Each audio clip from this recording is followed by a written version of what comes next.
Hello and welcome to StudyIQ English, your one-stop destination for best UPSC preparation and success in the civil services exam.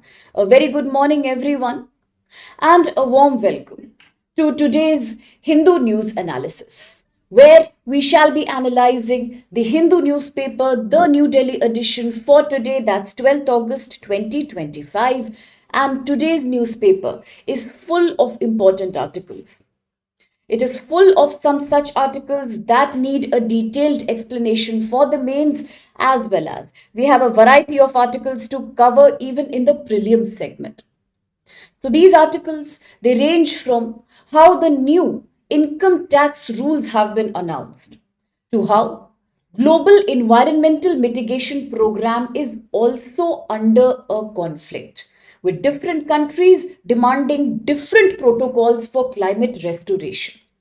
We will talk about that and many other interesting news articles ranging from gender bias right up to how can we make our health sector more inclusive, more democratic.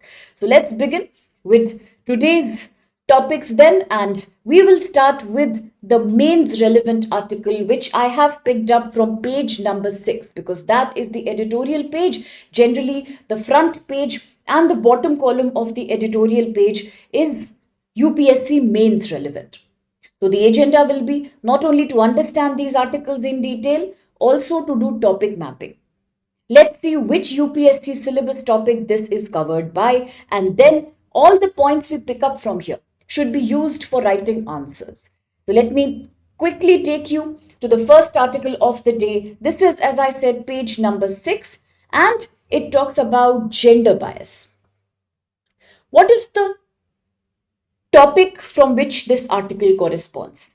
So naturally, this comes from UPSC main syllabus GS paper 1, because we are talking about a very important social issue, being gender parity. Now, apart from that, there is GS paper 2 also that is involved here, because we are talking about social justice. We all know that social justice and vulnerable segment is an important unit under GS paper 2 syllabus of UPSC mains. So yes, we talk about social welfare, justice for women empowerment. Then apart from that, this also talks about GS paper 3. How? Because under GS paper 3 also we consider science and technology aspects. How have technology or technological interventions been utilized to promote more social justice for the vulnerable communities? So that also we talk about in relation with justice being done to women in India.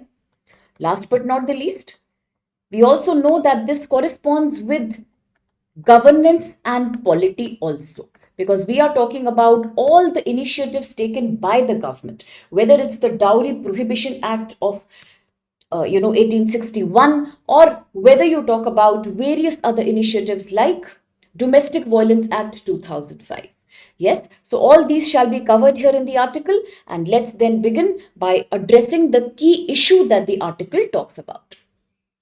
The main argument made by article is with reference to a case in Supreme Court known as the Shivangi Bansal versus Sahib Bansal court case. Now, in this judgment, very recently in this court case, the Supreme Court of India has said that if there is any case of violence against women, implicit or explicit, now we know that violence against women, which we sometimes also call as the VAW, it ranges from implicit acts of violence, which are indirect, say for example, mental torture, psychological abuse, economic social deprivation. At the same time, we have certain explicit cases of violence, which involve a more physical abuse, harassment of women, beatings, injuries, dowry deaths. All of these could be very, very explicit, very, very direct cases of physical assault. Supreme Court said that any complaint made by a woman petitioner or her family against any episode of violence against her will actually be punished only after waiting for at least 2 months period. What will happen in this 2 months period? In the 2 months period in between, the case shall be given to the family court. So that family court can actually try to mitigate the problem. They can try to create a peaceful solution to the problem before the Supreme Court invokes the section 498A of IPC, which today has become section 85 of the new Bharat Nyay Sanhita. The question this article has raised is that why should we give a 2 month cooling period?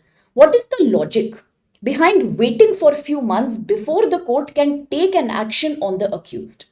Is it valid for the victim to wait for 2 months even after suffering from explicit or implicit cases of VAW, that's violence of any kind?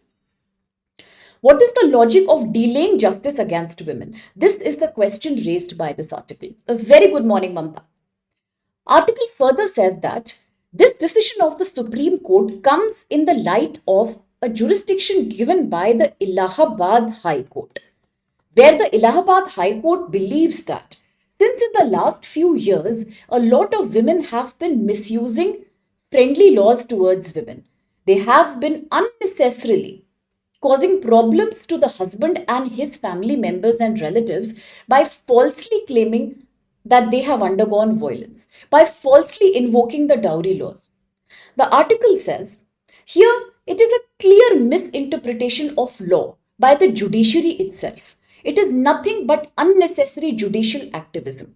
Now, judicial activism, again, very important, GS paper 2, Polity and Justice, where any action, any decision taken by the court is overriding the legislative powers of the government. But is that valid in this situation? Will this not result in creating a dangerous precedent? Will this not create a very negative example in the discourse of social justice towards women?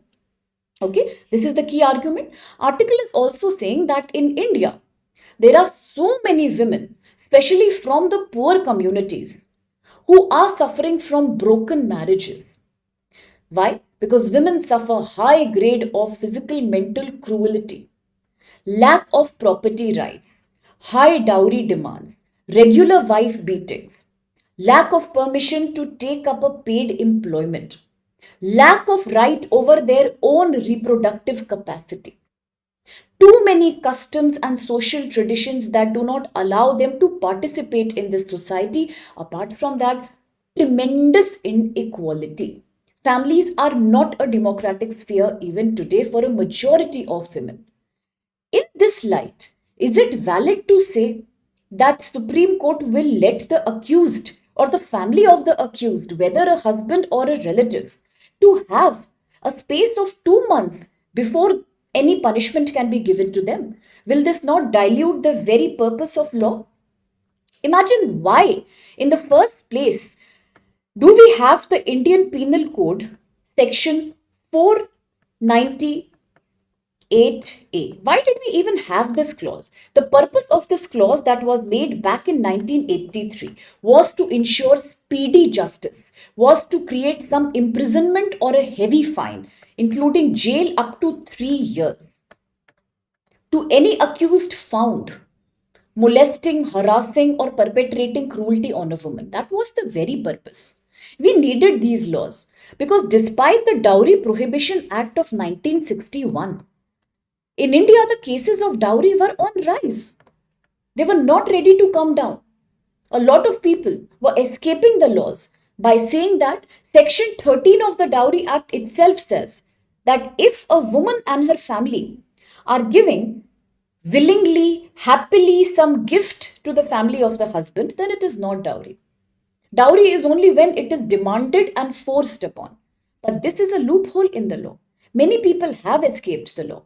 The reason is the lack of effectiveness of this law that we had to create section 498A of the IPC, Indian Penal Code, to bring these people to books.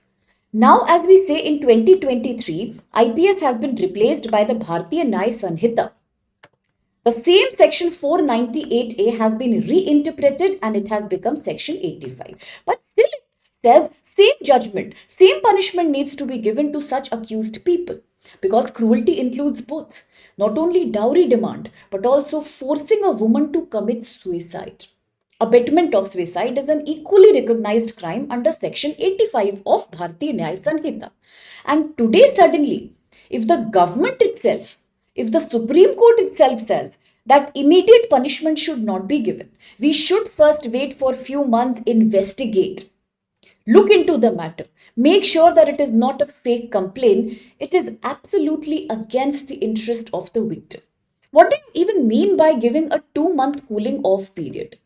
How do you think, in a situation where woman is going through beatings, harassment, and dowry demand, how will this 2 month cooling period help? Even if you give it to a district level family welfare court, do you think it will be able to give justice to the victim who is so strongly suffering? Obviously, it is not possible. So, therefore, the article says we agree, we understand that issues like marriage, issues like divorce, custody of the child, maintenance of the wife are all very sensitive matters. We know that. But it doesn't mean that only family welfare court is enough to take care of these matters.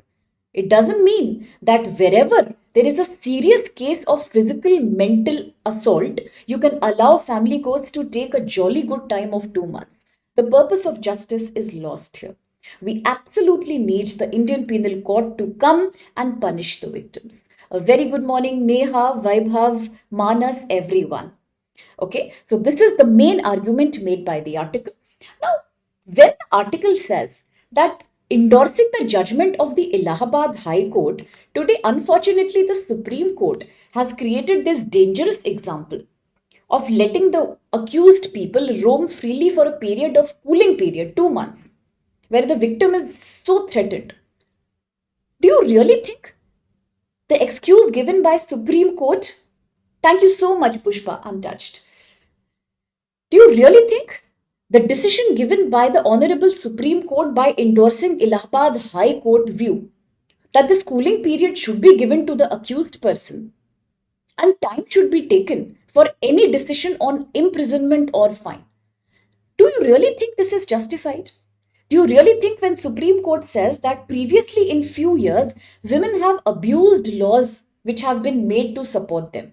But do you think this logic of misuse is valid in a country like India where, according to the data, NCRB reports that every day there is a rising number of complaints coming from women victims regarding physical threats, beatings, sexual molestation, or abandonment? Very few women in the past have misused the law. Does it mean we remove the law itself and let the ones who are suffering find no justice in future? The Supreme Court says in the past, it is the Supreme Court itself which has said in the Sushil Kumar Sharma versus Union of India case 2005 that there is a debate between misuse of the law, which is almost like legal terrorism. When a woman chooses to misuse the law and unnecessarily do some kind of fake complaint against a man, we agree it is nothing but legal terrorism. It is almost like that. But at the same time, we also understand that Supreme Court cannot depend on these past few evidences and claim that just because few people misused it, in future we do not need any law at all. That doesn't make any sense. Similarly, during Arnesh Kumar versus State of Bihar case, that is 2014, Supreme Court said that we should reduce automatic arrests of people under the IPC section 498A, which means one phone call comes, one complaint comes from the woman against the husband or the family, and the police immediately goes and invokes section 498 of IPC and puts those people behind jail for 3 to 7 years. We agree it is not a good thing. Without sufficient evidence, we should not arrest people or punish them. But it does not also mean that you give a 2 month period where the accused is roaming free and the victim is living in fear. That is not justified. More than anything, Supreme Court itself said once upon a time that just because few people are breaking laws, it doesn't mean that the validity of laws should be questioned, because our entire legal system eventually rests upon laws that help people. So removing them makes no sense at all. Okay, so this is a major problem. Now, if you go by the data of crimes against women, then the National Crime Records Bureau of India back in 2022 said that at least 1,34,500 cases were registered towards violence against women just in 2022. Besides, the National Family Health Survey, the NFHS Round 5, which is a very comprehensive data on various realities of social economic problems in India. It says that there is a gross underreporting of crimes. If 100 crimes take place, only about 30 to 40 are reported to the police. The rest are all thrown under the blanket. Now, let's understand that we are a conservative society which believes too much in the blaming of victims. So, victim blaming is a norm in India, especially when it comes to the poor women. Most often, family pressures make these women withdraw the complaints. Then, sometimes it is very difficult for these girls to come out and reveal publicly what crime they have actually gone through. It is like going against their dignity. Then, of course, there is a delay always in investigation. There are bureaucratic delays, there are administrative roadblocks. So these victims barely ever find justice anyway. And today, if the Supreme Court agrees to Allahabad High Court verdict and says that without sufficient period of investigation, that is almost 2 months, we will not take any decision, then it is defeating the purpose of law itself. It is defeating the gender equality belief system of India itself. So even if we talk about the Indian Constitution, right from Article 14 that talks about equality before the law, that is irrespective of your caste, creed, gender, place of birth or race. How can we today allow gender discrimination to take place? It is against Article 14. Whether it's Article 15 subclause 3, which says special provisions have to be made for women to promote their empowerment. By taking out laws which are so careless, we are not empowering them. Similarly, Article 21 is the right to life itself.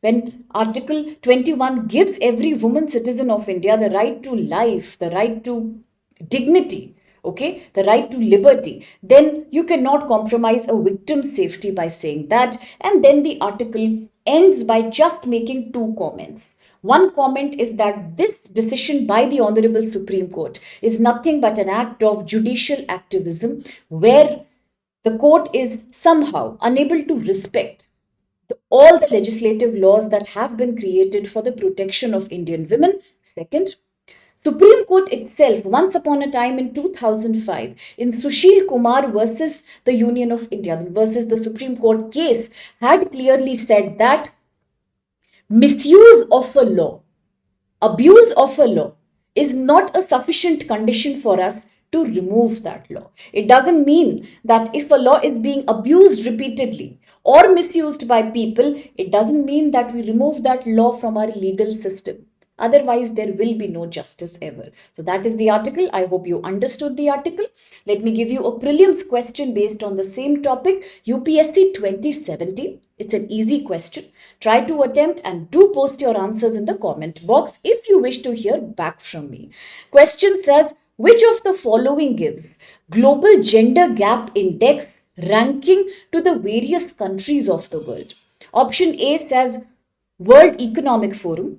B is UN Human Rights Council. C is UN Women, United Nations Women. The last is the World Health Organization. Very recently, last week, I have covered the whole topic of Global Gender Gap Index, gender budgeting in one of my current affairs videos. So please keep following all the latest updates on our channel so that you have much more knowledge of everything that is actually happening around us.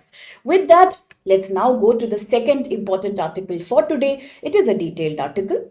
Once again, page number 6, editorial article. Article says, reviving civic engagement in health governance. Yes, we are talking about the healthcare sector. And we are talking about specifically how can we engage more community participation in the domain of healthcare. Till now, healthcare happens to be a very government dominated sector. And apart from government, it is the private corporations that have a major stake in India's healthcare system. Whether it is vaccine manufacturing, whether it is basic primary healthcare, whether it's advanced tertiary healthcare. Either we see government hospitals and clinics or we see private sector hospitals and clinics. Both have their own set of problems. While the government sponsored healthcare is known to be lacking in quality, to be lacking in access to every individual.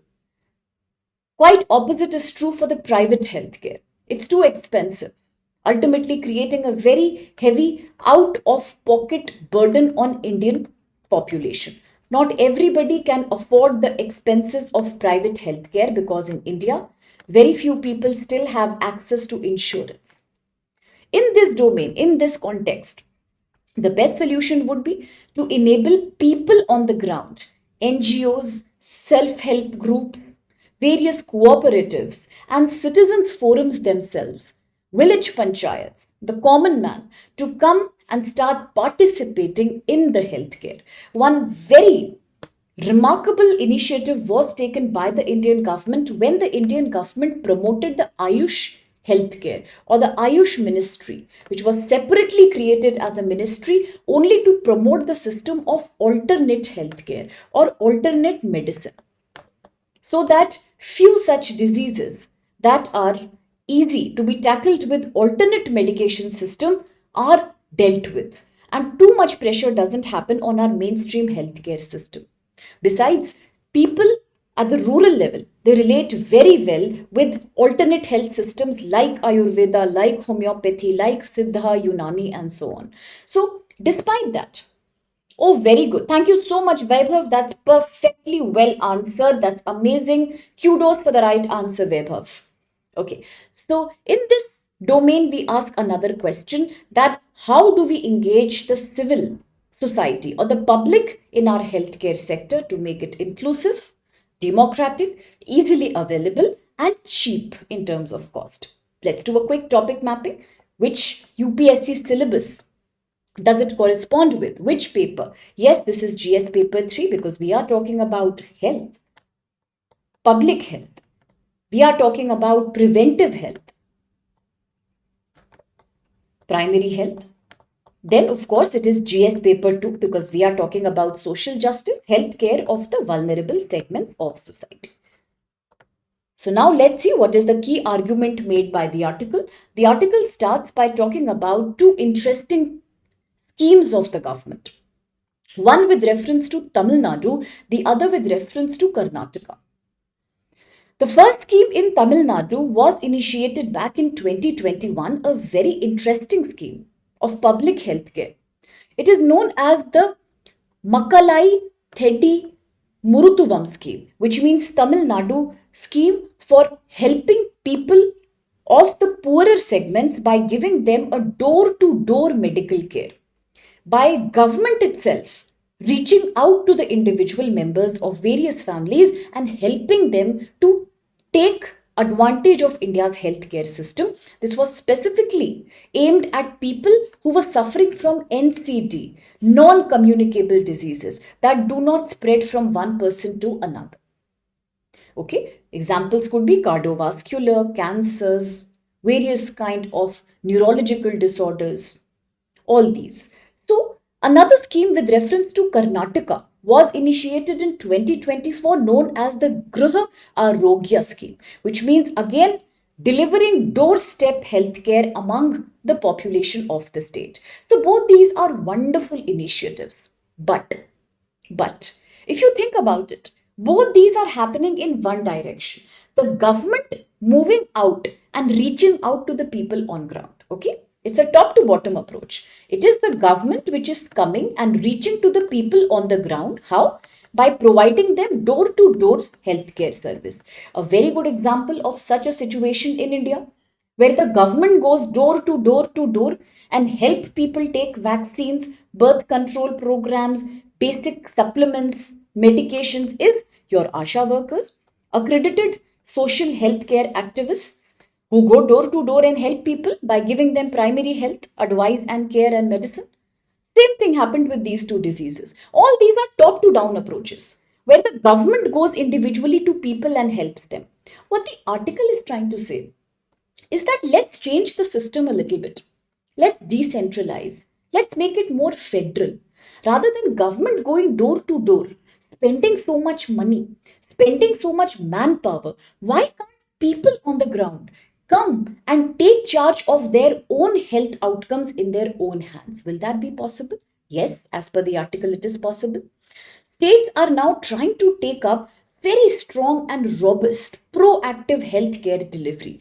In this situation, is it not good if the people themselves come out and start impacting the healthcare system by being self in charge of their own health? The question is, how will this be possible? Yes, it is possible because in the past, as per this article, the government has created certain missions like the National Rural Health Mission of 2005. It was a great initiative taken by the government. Why was it unique? It was unique because under the National Rural Health Mission, the main objective was allowing the Panchayati Raj institutions, allowing the self-help groups of women right at the village level, right at the grassroots level, to come and participate in conducting seminars, welfare workshops, and spreading awareness regarding reproductive health, children immunization, and supplementation among their own neighborhoods. That was the beauty of the program. This is called a democratic, decentralized healthcare approach. Here, the aim was to promote better sanitation and better nutrition among people in the village. Committees were created for this purpose. And who were the members of the committee? The rural people themselves were a member of this committee. Interestingly, it showed a very, very secular participation as well. For the first time, people in the village, despite coming from different religion, castes, and of course, different gender, they all equally participated in these committees. So not only did it ensure a democratic healthcare, it also ensured equality in the village community by allowing people from different caste and communities to come together and be in charge of their own healthcare. See, that's the beauty of such forums. So equal participation from public was the pillar behind the National Rural Health Mission. Objective was allowing women from the marginalized groups to utilize panchayat money, funds given by the panchayat, and then take door-to-door delivery of service, call women and give them classes for making them aware about various diseases that generally impact young women in India. Just few days before, I told you while covering an article that in India, as per the National Family Health Survey Round 5, more than 57% of women in the age groups of 15 to 59 are malnourished. It's the highest amount of malnourishment among reproductive age women found anywhere in the world. Such problems can be mitigated if women become in charge of creating women healthcare awareness. Similarly, when we talk about cities, the government has done something very beautiful. The government created the Mahila Arogya Samiti. Here, Arogya means well-being. So these samitis, these groups or these units were again created with the same purpose to allow NGO members to come and create awareness regarding health and sanitation and nutrition and vaccination among women. Who led these programs? It was women who were leading the programs, generally young women or elderly people in the community who were trusted. Ultimately, this is the strategy to give healthcare charge to people themselves. Yes, give them funding. Yes, give them guidance and mentorship, but allow them to actually spread the awareness unit by unit in the villages. You know, this kind of welfare program works on a beautiful strategy that is known as the strategy of diffusion, where few people get awareness and then they proceed and provide awareness to many other people whom they know. So awareness spreads eventually in the entire area. That's the logic here. So despite the success of these programs, there are some problems that still exist. When we talk about rural empowerment and giving women the right to monitor their own healthcare programs. One thing is patriarchy. Yes, in Indian villages, still many women, owing to religious and traditional stigmas, are not allowed to go out and publicly communicate with people. That's one problem. Early marriage, multiple pregnancies are another problem. The third problem could be some committees were made on paper, but they were never made in reality. So a lot of budget and funding got lost there. Now, the worst thing happened was that there was very poor communication and coordination between different committees that were created across the village under these Mahila Arogya Samitis and also in the village under the National Rural Health Mission. But despite these problems, these were two very good examples to show that how we can engage community in self-empowerment towards a better health. Now, the writer of the article has said that when we talk about a country like India, the biggest problem in allowing people to be in charge of their own health is the attitude itself. In our country, the government sees people as victims. The government sees people as passive beneficiaries. Passive beneficiaries, those towards whom the welfare policies are directed, the victims, the recipients of social welfare. Government feels that these are the target groups whom we have to help. So they are helpless and they can't do anything. They are only the beneficiaries. But that defeats the purpose of empowerment. We should not view people as mere recipients of benefits. Let's view them as active participants in their own empowerment. That's one very big problem. Okay. Now, next thing is health governance also is dominated in India generally by highly trained private sector professionals and doctors. So, what is the problem there? These people come with their own expertise in Western medicines. They are used to getting a very high fees. They have a high salary. For them, it is very difficult to go to the village and do some kind of rural practice, some kind of rural project. They generally like either working outside India or in the mega cities of India, in top notch corporate sectors, in the medical sector, because they want higher fees. So they do not show the interest in connecting with the rural vulnerable communities. That is another problem why we have lack of doctors and nurses who are ready to participate in the rural healthcare schemes. Last but not the least, sometimes what happens, the government is not allowing too much freedom, too much autonomy to the people at the panchayat level to actually take care of their problems in their own style. That is again a problem. And last but not the least, we actually do not have enough platforms where the public can come and directly communicate with the government on an equal footing. That what is the need of the village? What is the major problem suffered by women of a given area? Is it only reproductive problems? Is it more related to the groundwater pollution and chemical contamination? Is it the spread of HIV/AIDS in the village? Or is it more to do with respiratory illness in a certain village? So these necessities, these needs of the people, they are not being communicated sufficiently to the people. We do not have that right platform. So we should create one. And hence, what happens, either people are angry with the government or they protest or they keep on doing some kind of riot or some kind of a dharna. What we really need is a better channel of communication. So, on that note, the article says let's have a two-way solution, a two-pronged strategy. One, empower the people on the ground by making them at the school level, college level, panchayat level, aware of everything regarding vaccine, family planning, supplementation, and various regular medical checkups. The second thing to do would be to create more humanity, in our doctors, nurses, and healthcare staff so that they are ready to do some rural service. They show some sensitivity to the people on the ground, especially coming from the backward backgrounds, poor backgrounds, people with disabilities. So they should also try to be more sensitive towards them. Ultimately, let's understand participation means the participation of the government, of the rural people themselves, of the trained doctors and nurses, and civil society groups. So this coordinated approach will definitely do wonders in improving India's healthcare outcomes. Okay. A very good question coming your way from UPSC 2012. Please try to answer the question. Very good morning, Bhavin. Question says, with reference to National Rural Health Mission, which of the following are the roles or jobs of ASHA? ASHA, we all know, a group of women who are trained healthcare workers. The job is to go door to door in the rural remote areas and spread awareness among women and children. Not only awareness, by also providing them with basic medicines and vaccines. They are the last mile healthcare workers in India. Okay, GS paper 2 again.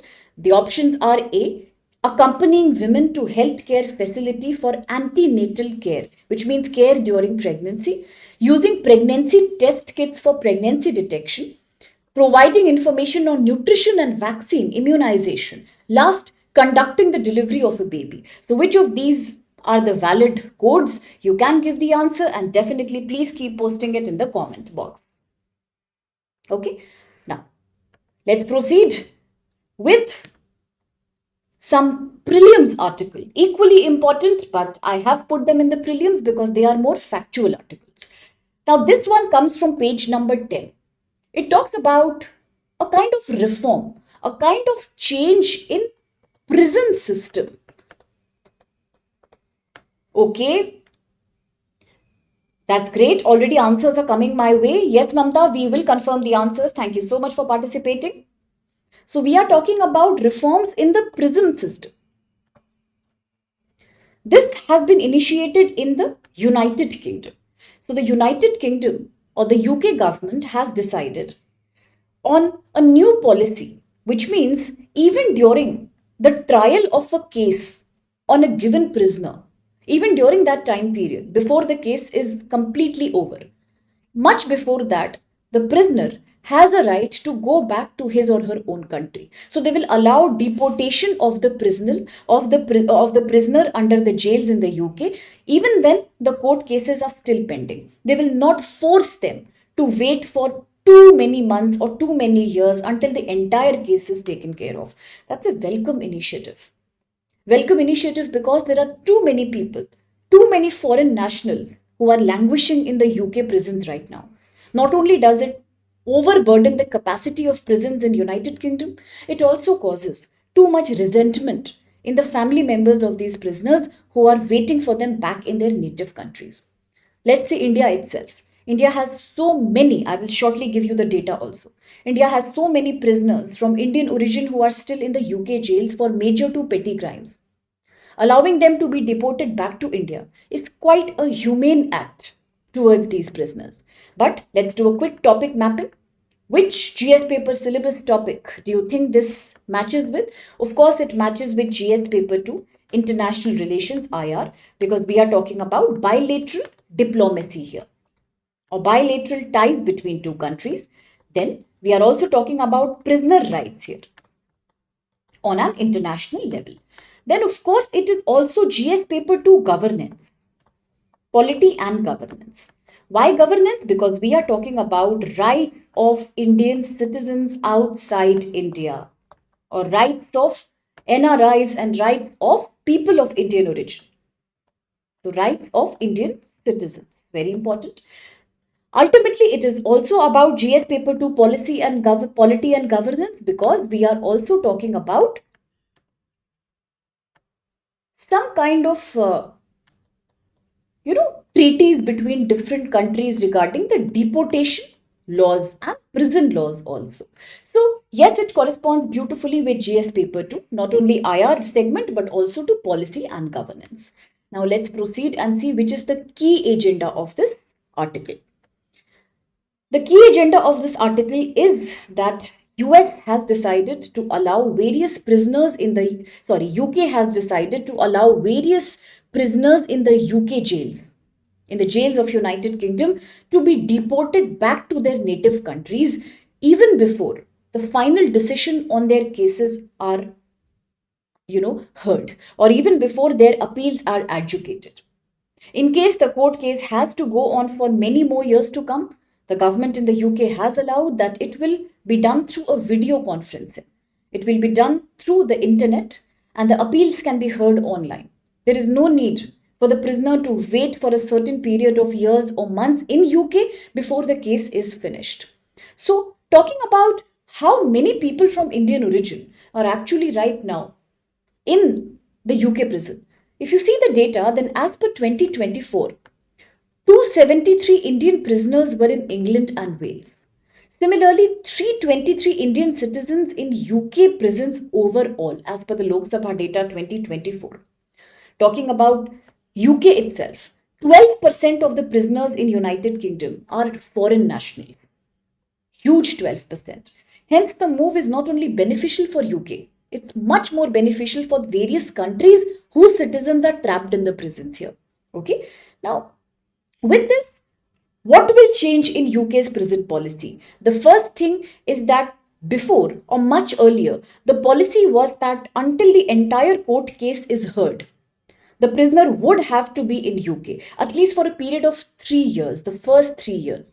But now that's not the case. The prisoner can go back to the country. Second thing is earlier, this policy of UK deport now, appeal later, which means send the person back to his or her country and do the appeal later through online conferencing. This was only extended to 8 nations. But today, after this new reform, it has been extended to 23 nations. Today, it includes India, Australia, Canada as well. Better bilateral ties, it also means, between all these countries, UK and these countries. Then it applies to foreign nationals whose human rights were earlier completely neglected and ignored. Appeals now will be possible to be done, as I said, from their own respective countries through video conferencing. It is just making it more cost effective, more humane, and much easier. Then immediate deportation will also be allowed. As I said earlier, the rule was once the punishment is given and the victim or the accused is in the jail in the UK, at least 30% of the entire punishment or the sentence had to be served in the UK itself before the person can be deported back home. Today, that is not the case. Now, much before 30% of the trial is done, the person will be sent back. Even before this, it was as long as half the punishment, 50%. It came to 30. Today, much before you complete the 30%, you can actually go back. Now, immediate deportation also means that deportation can also happen immediately upon conviction. You get accused of a crime, immediately you are deported. This new act will now be implemented from September 2025 onwards through many kind of offenses. So again, this is making it much more easy for both the countries involved, and there are certain exemptions. Now, if the case involved is related to terrorism, UK's security, national security of their country, and other kind of sentences which include a life term sentence, then in that case, this deport now, appeal later will not apply. In such dangerous cases, serious cases, prisoners will have to serve the complete sentence in UK itself. Then there is no such exemption. The prisoners then accused under these crimes of terrorism, security, or life imprisonment oriented crimes, they will not be allowed any deportation. But for other crimes, very easily deportations will be done. Thank you so much, Weber, for answering. Yes, definitely we will confirm the answer. Now here comes another question based on this article. This is UPSC 2021 prelims. It says, with reference to India, consider the following statements. 1. When a prisoner makes out a sufficient case, parole, that is some time outside the jail, parole cannot be denied to such a prisoner because it becomes a matter of his or her right. Second, state governments have their own prison release on parole rules. Which of these statements do you think is valid? One only, two only, both, or neither of the two? Try to answer the question. You can take your time. You will shortly get the PDFs also in one link. And then you can obviously, anytime you feel, respond in the comment box. We would love to hear your comments. And now, off to the next article. As I said, today's newspaper is very comprehensive. Too many important articles. Here comes another one. This is India-centric article. This is page number 11. It says, Lok Sabha has passed the new income tax bill. Although lot of opposition leaders are criticizing the bill. But yes, the bill stands to be passed.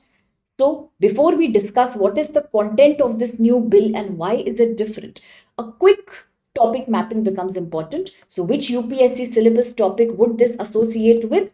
Yes, this will associate with GS paper 2, polity and governance. because this relates very, very strongly to money laundering. Money laundering has also been in the news entire last week. Today also this article corresponds with GS paper 2, polity governance, money laundering, then tax evasion,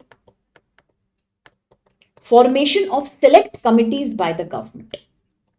That also comes under question in this article. Okay, so all these are the topics from GS paper 2, polity and governance, with which this article on page number 11 deals with. Let's quickly see what is the key argument made in the article.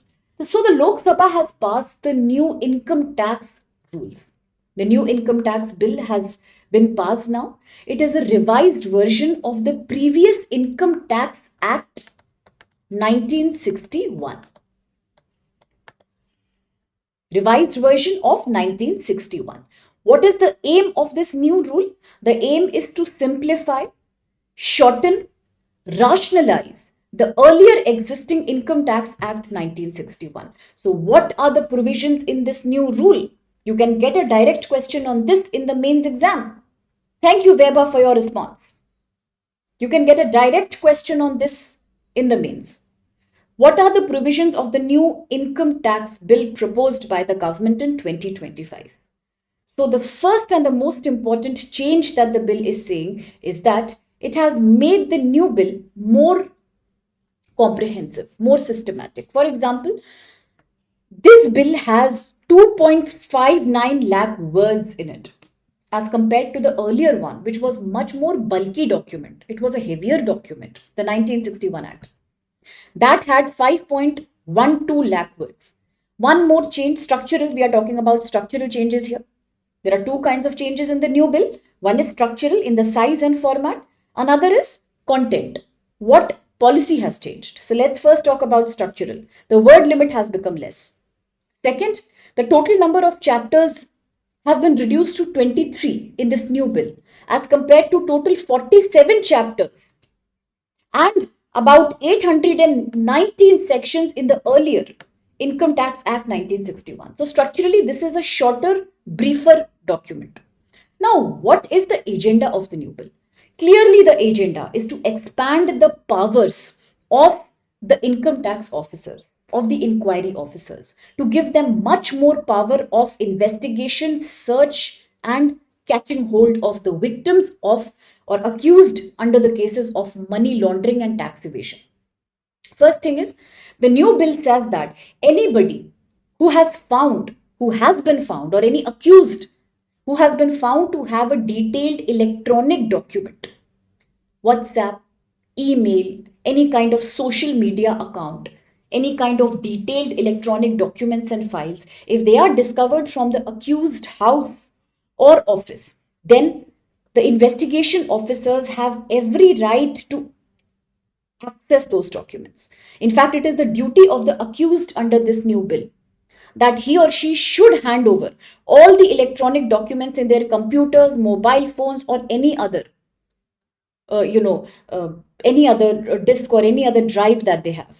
They have to hand it over to the authorized officer to help the officer in conducting the case.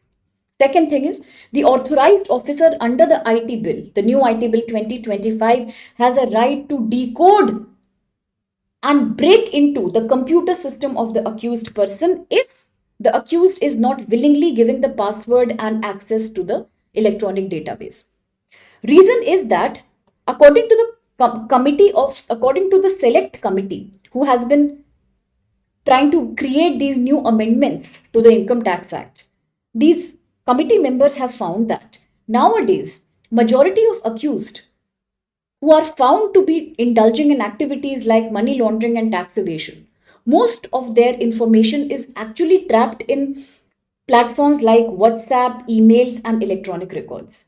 So without having access to these, the government cannot really find the exact amount of tax evasion or exact amount of money laundering that the person is engaged in. So for a transparent research and transparent justice, it is important that every electronic document has to be investigated. Now, why is the opposition criticizing? Opposition is criticizing because opposition feels that this is the act of giving the income tax officials too much unrestricted power. According to the opposition party, it goes against the fundamental right of privacy. Right of privacy as laid in the Supreme Court Puttaswamy Judgment Case 2017, which says that every individual in India under Article 21 has a fundamental right to privacy, which is almost like the right to life and liberty. And no restriction can be imposed on anyone's privacy, except if it is necessitated, if it is extremely necessary as an emergency mechanism in cases which pass the test of legality, pass the test of proportionality, and pass the test of necessity. So, only if it is a dire compulsion can we break into somebody's privacy. Otherwise, it is prohibited under the Constitution. It is almost like taking away somebody's fundamental right by unnecessarily, without permission, accessing their private data. But if the government feels that it is absolutely passing these three tests of necessity, proportionality, and legality, only then can government choose to decode somebody's private data and break the right to privacy. So the opposition is saying that the earlier IT Act 1961 was sufficient. We did not need these strict laws. Opposition also is saying that in just the last few years, whether it's about the GST evasion or whether it's about the income tax evasion, the government has actually been convicting too many people, too many entrepreneurs, too many people, too many public servants and political leaders have been caught under either income tax evasion or by ED for GST evasion. So already the burden is increasing on the government. So why do you need such strict laws? Because it has a high potential of being misused by political parties. But still the government says that it is absolutely necessary to make very strict, non-tolerable laws against problems like money laundering in India. So that's this article. And now the UPSC question coming your way. This is UPSC 2021 Prelims. It says right to privacy is protected under which article of the Indian Constitution? Sometimes you can get very direct questions from polity. This is an example here. And I'm sure you know the answer. Still, you can post it in the comment box. A very good morning, Suprabhat Kunal. Okay.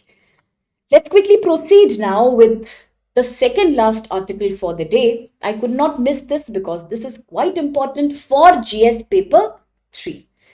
Climate protection, environment change, global warming, climate mitigation. Very important. Very good, Mamta. Yes, your answer is absolutely correct here.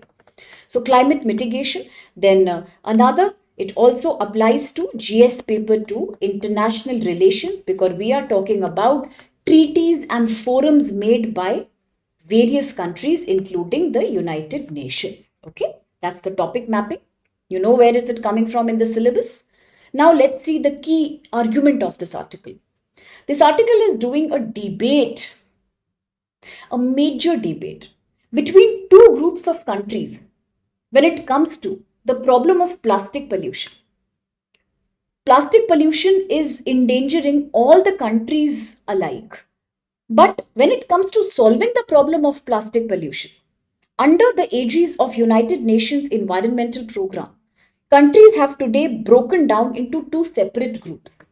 One group says, let's blame the manufacturers of plastic or goods and products. They should stop using plastic. It's the fault of the manufacturer, the producer. The other group, including India, says that we cannot blame the manufacturer or producer. We should have better solid waste, plastic waste management rules. The intention is the same of all these countries to control plastic pollution, but the method they want to use is different from each other. So it is creating an environmental debate. Once again, your GS paper 3 comes in picture. Waste management, pollution, and discourse on environmental protection. Very good morning, Rishi. It's absolutely fine, dear. You will get the PDF anyway, so don't worry. Since 2022, United Nations Environmental Protection Program is trying to create a law that forces all the countries, that binds all the countries and makes it mandatory for them to control their plastic pollution, especially in the oceans, marine plastic pollution, microplastic pollution, very small plastics. Today they have been found in human blood also. So this microplastic causes massive ocean or marine contamination. United Nations Environmental Program is trying to create a compulsory law to stop that. But the problem is that all these discussions are taking place on a global forum called as the Intergovernmental Negotiating Committee, INC. But the problem is, these negotiations have resulted in a debate. One group, known as the High Ambition Coalition or HAC, is led by Norway and Rwanda. And it has 80 members, mostly the European Union countries. What do they say? They say that plastic pollution problem cannot be solved until you create Extended Producer Responsibility, EPR. Extended Producer Responsibility. The fault is manufacturers' fault. Those who are making various goods and commodities, they should make sure that they avoid using plastic. They do not use plastic for packing and for sealing their products. It's totally their mistake. Why should you blame the public for that? So they want manufacturers to have this commitment of reducing their the plastic usage, and they want to put an upper limit, some cap on using polymers or cutting down those productions which are based on plastic. So they want plastic manufacturers to take the responsibility. On the other hand of the debate are the like-minded countries called LMC countries, of which India is a member. What do these countries say? These countries claim that it is no use blaming the producer. Let's have better waste management and recycling programs. In today's world of globalization, in today's world of rapid consumerism, it is very difficult to control the manufacturing process across various industrial goods. So we cannot put an upper cap on polymers and plastic. A better solution would be to create much better recycling and waste management protocols so that we know how to deal with our wasted plastic material. And they are also saying that if you try to stop plastic in manufacturing process, it will hurt the economic growth of various countries. It will lead to trade deficits and some kind of economic problems. So then why should we do it? Now, which countries are a part of this forum? These happen to be Iran, Saudi Arabia, Kuwait, Bahrain, China, and Cuba. Now, one interesting thing to note is that in all these countries, there is a very robust manufacturing sector. These are known as the manufacturing hubs of the world. No wonder they have a problem with putting a cut on using plastic in manufacturing. So these countries generally are the petrochemical economies. Okay. So now, having said that, India will obviously support the LMC stance. India stands with the like-minded countries, and India says that yes, it is better to have a stronger waste management rule and to encourage people to minimize, to create behavioral change in the consumer itself. Minimize your wastage, recycle your waste, and learn to reuse things. Let's have a much better policy of waste segregation, waste disposal, and plastic recycling. Let's not blame the manufacturers. So in India, for example, 3.5 million tons of plastic waste was created just in 2021-2022. Similarly, in India, unfortunately, only about 60% of this plastic waste is recycled. The rest is all dumped, causing too much contamination. And here also, when you talk of recycling, it is generally the informal sector workers who are trying to participate in the recycling industry. Yet it is to be adopted by the government on a better systematic scale. So this is the issue under scanner. And now the 2021 question is quite related. It is also UPSC prelims. It says triclosan considered harmful when exposed to high level for a long time is most likely found in which of the following? Is it A, food preservatives? Is it B, fruit ripening substances? Is it C, reused plastic containers? Or is it D, toiletries? Quite an easy question there. Let's see if you can post it down to us. And now to the last article for the day. This article is important, yes, because once again, this relates to your GS paper 2. If you do a quick topic mapping, then this page 8 article is GS paper 2. How? Because yes, it talks about governance and polity. It talks about the role of organizations like NCLAT, and it talks about corporate governance in India, problems and issues with corporate governance. Now, talking about GS paper 2, government and polity, yes, it talks about the role of the Competition Commission of India, the CCI. So these are the two units of UPSC topic it comes from. Let me quickly tell you the relevance of the article. The key issue here under discussion is the fact that for the last few years after 2020 onwards, the Supreme Court of India has been hearing a complaint against the Alphabet Inc., which is the parent company of your Google, the Google Inc. Now, the complaint is that Google has tried to do certain very anti-competitive and unfair practices against other IT companies in the market, especially in the towards the Android market segment.